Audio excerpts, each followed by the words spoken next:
Hello and good morning, good afternoon, or good evening, depending on where you are. We hope you're well and safe in your homes. Thank you for joining us today. My name is Nisha, and I'm a product marketing manager here at AppViewX. Our topic for today is Simplify Enterprise IT Infrastructure. This is the first of a series of 4 webinars and will be presented by Glenn Gray, Senior Solutions Architect at AppViewX. Just a little housekeeping before we begin. If you have any questions, please type them into the Zoom control panel at any time. I will bring them up during the Q&A session at the end of the presentation. So let's get started right away. Over to you, Glenn. Thank you, Nisha. Hello, everyone. My name is Glenn Gray, Solutions Architect with AppViewX. I've been with the company about 1.5 years now, and today I'd like to present how the AppViewX platform can help your enterprise simplify its IT infrastructure management. On our agenda, we'll cover the topics of how infrastructure complexity can impact business, reasons for infrastructure complexity, and 3 main business processes that are affected by this complexity. We'll move on to benefits of infrastructure orchestration and the AppViewX platform, and then provide a brief demonstration, and then close out with question and answer. So how does infrastructure complexity impact the business? Well, it can result in inefficient operations and the delay of service deliveries, and ultimately lead to frustrations for your consumer base, whether those are internal or external. What makes up IT infrastructure complexity? Well, the variations in the physical and architecture,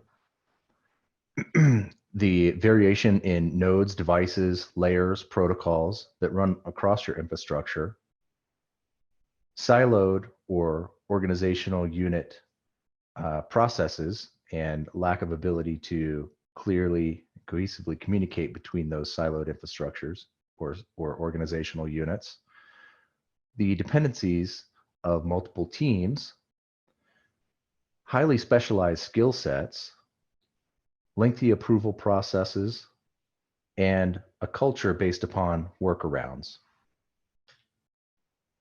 3 core business processes affected by the infrastructure complexity could be application delivery, application security, and overall network security. The application delivery life cycles can experience prolonged service delivery delays, error-prone configurations, primarily due to the manual intervention and complexity of highly skilled technology sets, too many change requests, and application unavailability and performance issues. As it relates to application security, these complexities could lead to data breaches or compromised keys, application outages as well.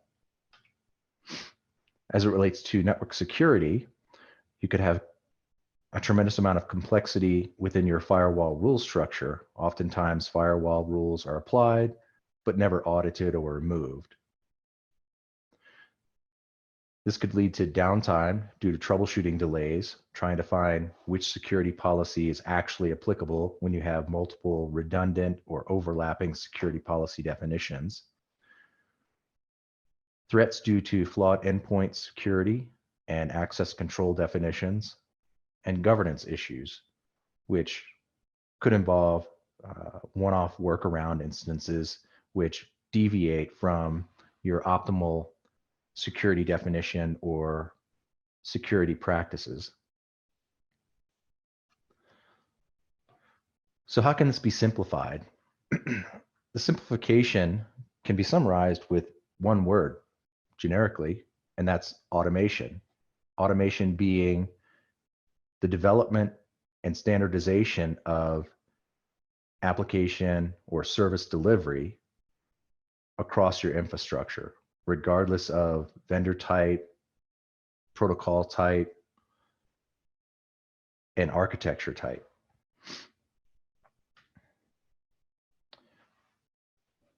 In addition to the automation, you can take into account the orchestration aspect. Automation meaning the application or the implementation of standard application deployments, service deployments, and then the orchestration being in which order and how does the overall workflow scenario, which would lead to a definable and realistic expectation of what service, what application you want to deploy. So the orchestration of it. Basically that result-driven rather than process-driven endpoint that you are trying to accomplish within your infrastructure. The orchestration can also offer up self-servicing, basically the publishing of service catalog items related to individual workflows, whether it be the deployment of an application on load balance ADC infrastructure, coupled with IP address management, coupled with DNS registration, coupled with security policy definition. Basically, the concept is building block structure, build compute, build security policy definition, register IP, register application domain control or load balance service offerings, and then orchestrate the ability to definitively drive result-driven outcomes. All of this can enable incredibly fast turnaround times, reducing the month-long to week-long to day-long to just a few moments for service enabling. And then enhancing the network and application security, having fewer errors, having less error-prone deployment scenarios by removing those human interface and human error or error-prone process-driven instances. So what does the AppViewX platform offer? A low-code automation and orchestration platform that brings together your hybrid, your multi-vendor infrastructure environments and providing an intuitive interface in order to build and design workflow scenarios and advertise them or make them available in a service catalog based offering. So some of the features: zero touch orchestration, multi-cloud, multi-vendor or vendor agnostic control panels, context config, state aware, drag and drop visual workflow construct, highly reusable workflows, and granular role-based access control, meaning only making available the features and resources that are necessary for organizational units to perform their outcome-driven use cases. Other features: application-centric visibility, network security automation, a real-time monitoring capability, auditing and compliance through centralized reporting and flexible or customized reporting, pre and post validations, ensuring that your environment is ready for change implementation, and then validating that the change implementation has actually been successful and produced the outcome-driven result. And in addition to that, key and certificate management. So the low-code automation platform. The diagram that I'm showing here is meant to represent how the AppViewX platform can support your multi-vendor ecosystem, whether it be certificate authorities, application domain controllers, security platform like firewall, WAF, your DDI infrastructure, your HSM vault, key stores, ITSM platforms, and merge all of those together through a centralized control plane. Also supporting hybrid designs, whether it be private, public cloud, on-prem.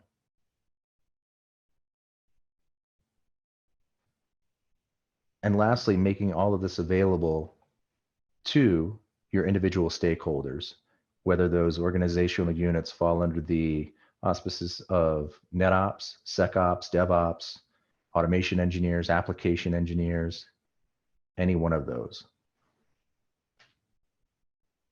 Now I'd like to jump into a brief demo. Here I'm sharing a demo environment of an AppViewX platform. And from the welcome page, we have a variety of hyperlinks to individual tasks related to technology services. If we navigate from the AppViewX drop-down menu, I'd like to first cover the device inventory. How does the infrastructure within your environment become managed by the AppViewX platform? Under the device management or inventory module, we can add various components within your infrastructure.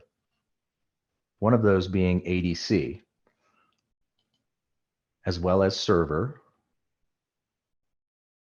as well as your DDI or DNS service instances, firewall services, WAF services, even cloud instances. It also includes HSM platform integration, MDM for mobile device management,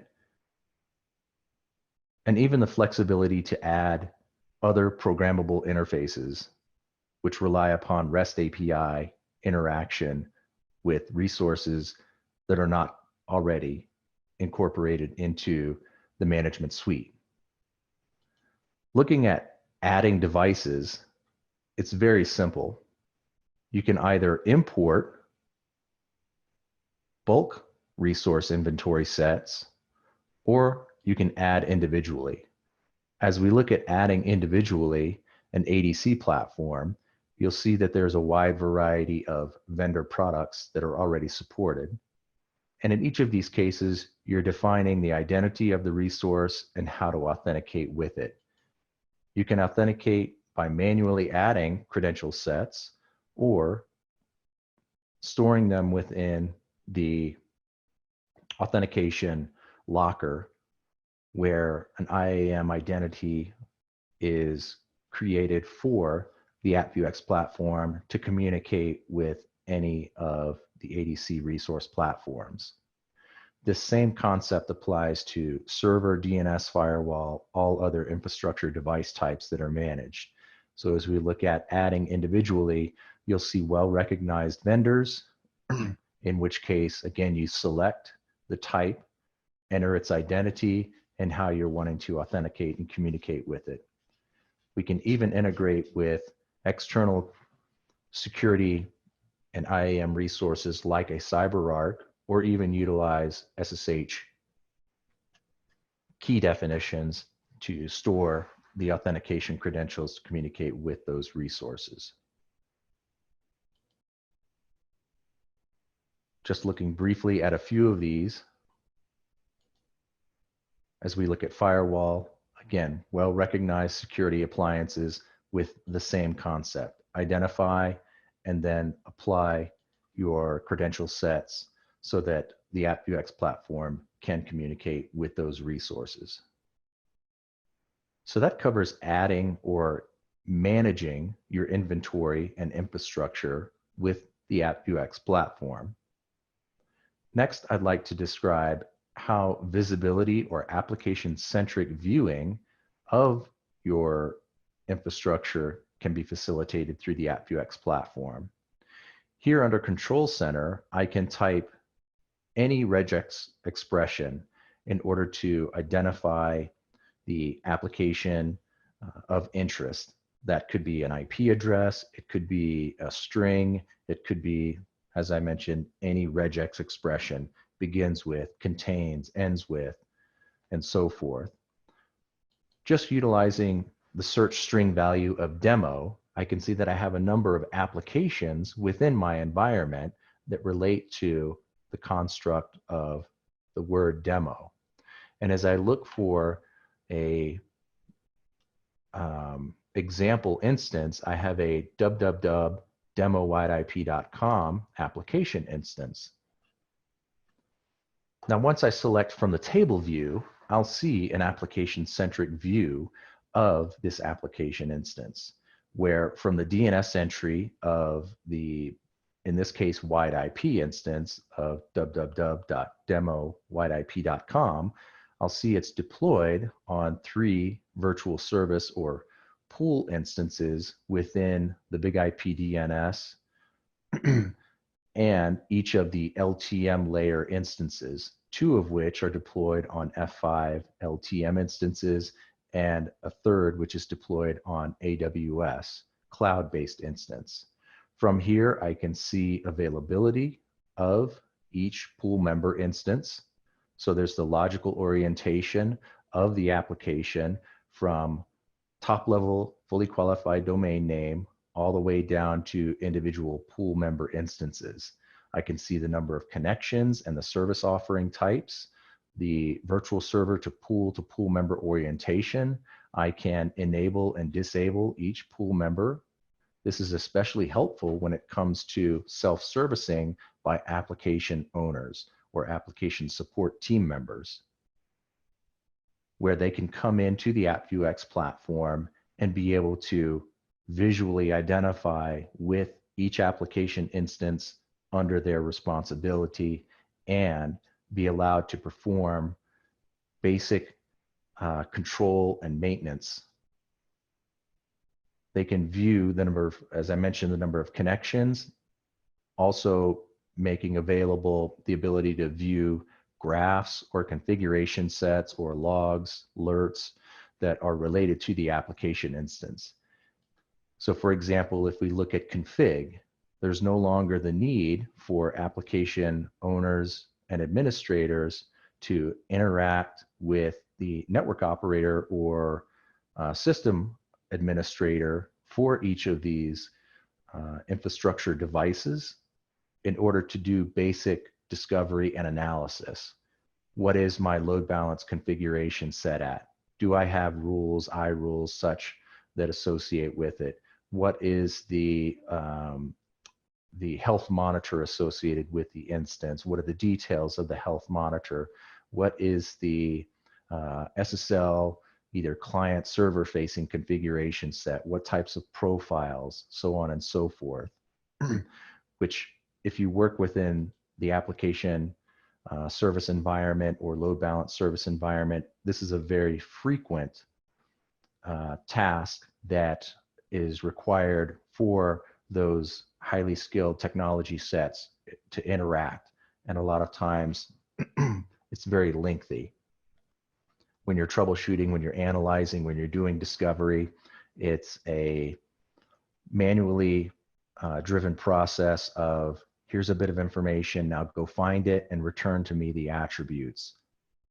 And that cycle just continues. Okay, go to the next tier, go to the next tier, and this oftentimes takes hours.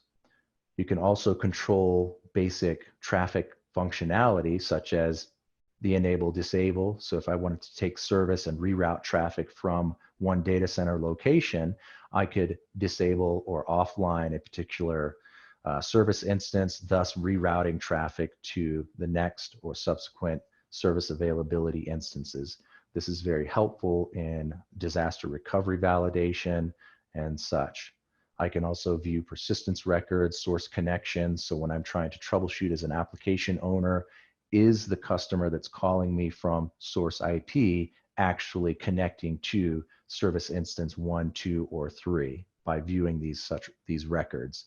And again, this process of interacting between application owner to network operator or system operator is often time consuming, and the communication barriers oftentimes impede effective discovery of such analysis.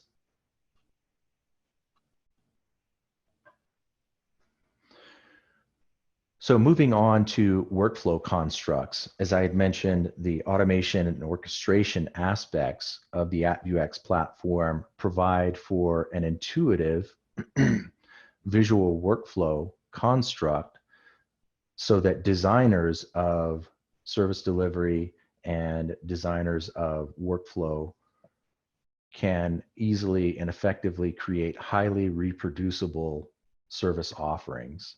So as I look at an example of, say, create an application instance for a virtual service and integrating with an IP address registration or DNS registration instance and even ITSM platform integration, I can look at an example here called Create Virtual Server on Big IP with Infoblocks registration and ServiceNow ticketing integration. Now, in this visual workflow palette construct, we have a library of available tasks. Those tasks are a drag and drop option to apply to your design workflow palette. So in this case, we have the managing of DNS records, the creation of virtual services, the creation of a ServiceNow ticket, then logic process definitions, which may include if, then, else, switch based upon those input variables and the ultimate end result of the desired outcome. So from the design view, it's the orientation and a visual representation of how do I want my workflow to be processed, the orchestration aspect of it. Now, what does it look like from an end user or consumer perspective? It's form driven such that the needed variable sets by a requestor are provided to initiate the workflow.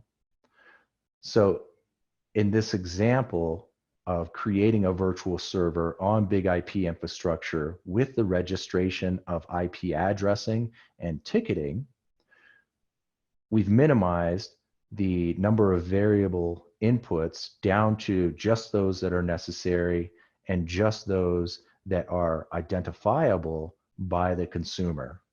What type of operation I'm wanting to create, what type of record, is it a record, PTR, CNAME, etc. The device where I'm wanting to apply it, the type of DNS view that I'm wanting to create, which zone I'm wanting to associate that to, which translates to the device within said zone, and then a DNS name and TTL instance. Again, all identified variables that a requestor is going to be able to interpret, thus extracting all of the complexity of device configuration out of the equation. So through this powerful workflow construct, you can create any number of customized workflow designs to meet your enterprise needs and achieve those highly reproducible, standardized service deployment. And we can even make available things like modifying existing application definitions so that if there's the need to continuously integrate, continuously develop application instances or migrate from one service delivery environment such as development over to QA or over to prod, all of this can be made available through the visual workflow palette design structure.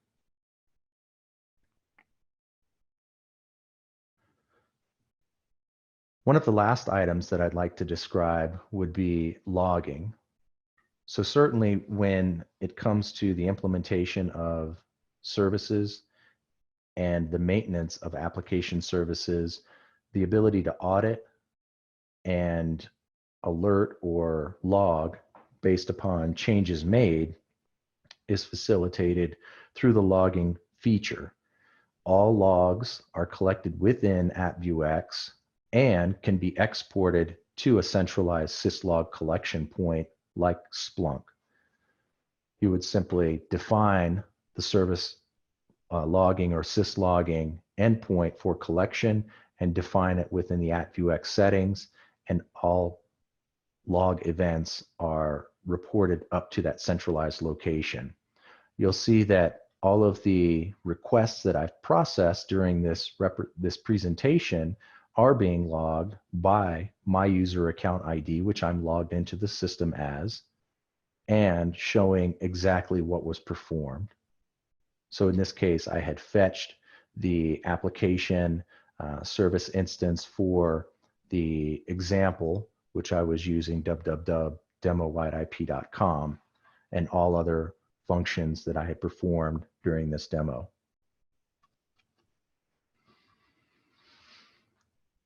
Lastly, the role-based access control.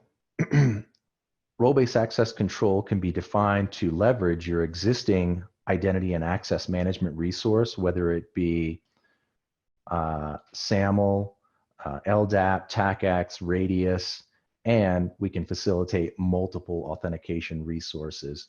Order them so that an authenticated user is first tested against perhaps LDAP, then SAML, then TACACS.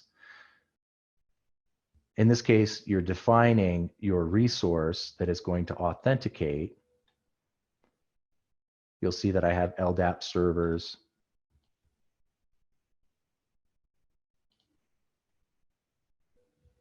or SAML resources, or TACACS resources, and the authenticated user is going to first authenticate and then return attributes which will map to what available features and functions, functions and resources can be manipulated or controlled by the authenticated user. What I mean by that is if I'm a member of a network operations group and I authenticate through the AppViewX system, I will be mapped to only features that have been made available. And by features, I'm meaning these individual menu options. So if a network operator is only going to be able to look at Control Center and view only some applications within the infrastructure, as an example demo, then I could define you're only going to see Control Center feature and demo related resources. And then when I'm looking at a particular resource, I can even go as granular as I see the demo application instance, but I'm only able to have control permissions to perform perhaps view configuration. All of these other options would not even appear as per the role-based access control mapping definition itself. Now, I've mentioned the ability to control security policy as well. I had shown only one workflow related to creation of a load balance application instance. There are also multiple workflows that relate to creation of firewall. So if I wanted to create a virtual service, as well as firewall security policy, as well as registering IP address within DDI infrastructure, as well as managed ticketing instances within ServiceNow, Remedy, Jira, those can also be facilitated. I would simply string those workflows into the overall desired outcome. So as I look at an example here, like a Palo Alto firewall policy creation, Actually, let's not look at that one. Let's take a look at this Fortinet, disabled. The same construct applies where you're viewing the design workflow palette and making available only the necessary variable input through a form-driven interface. I would define which device, even partitions, if those are utilized, and then the policy rule set definition.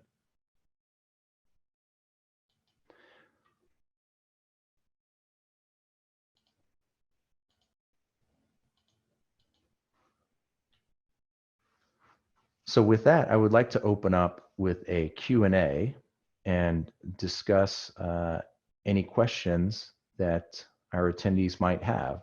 So please feel free to either utilize the chat or the Q&A option to pose any questions you might have.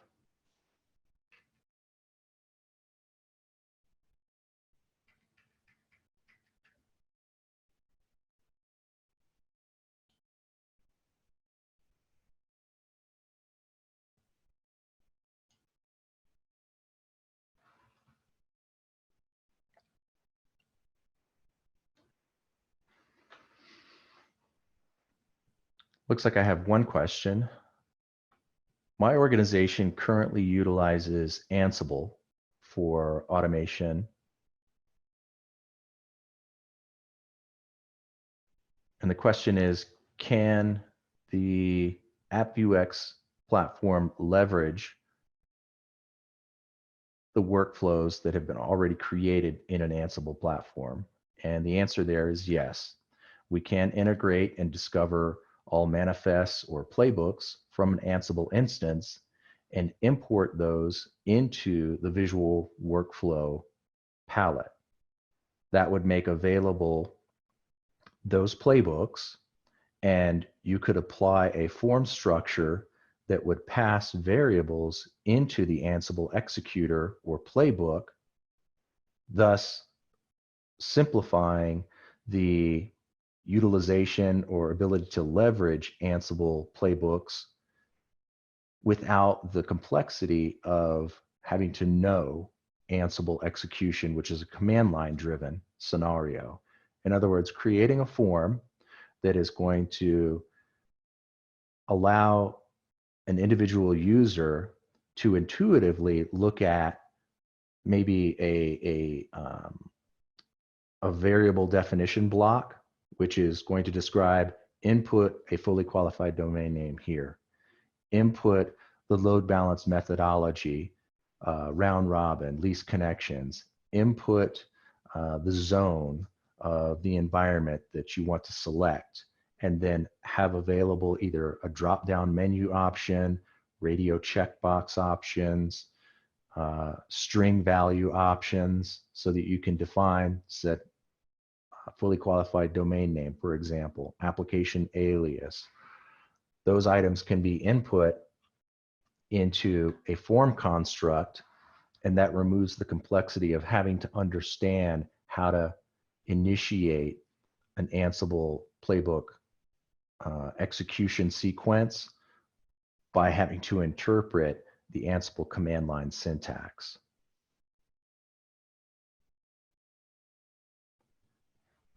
Any other questions?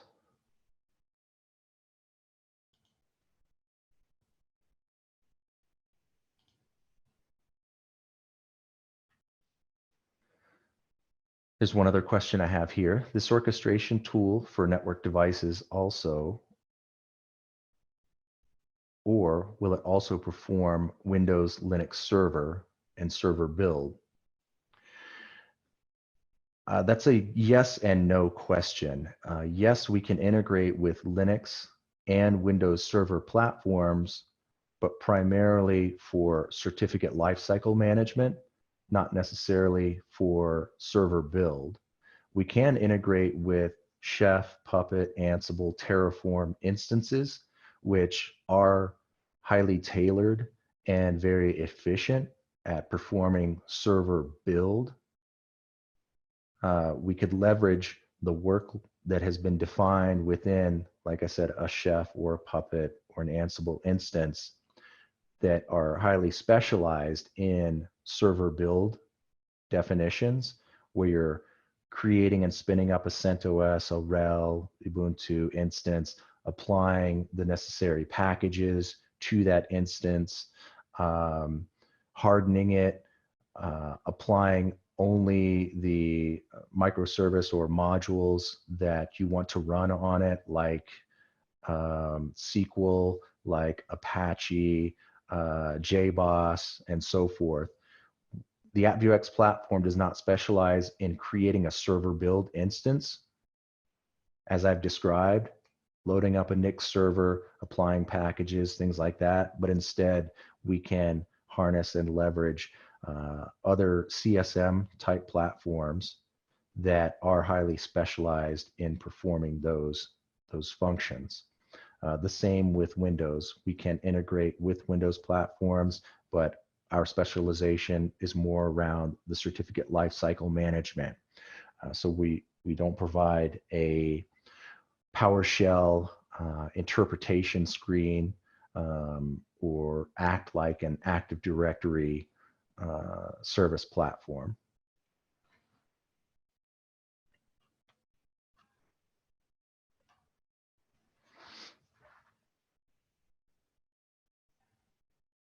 Any other questions?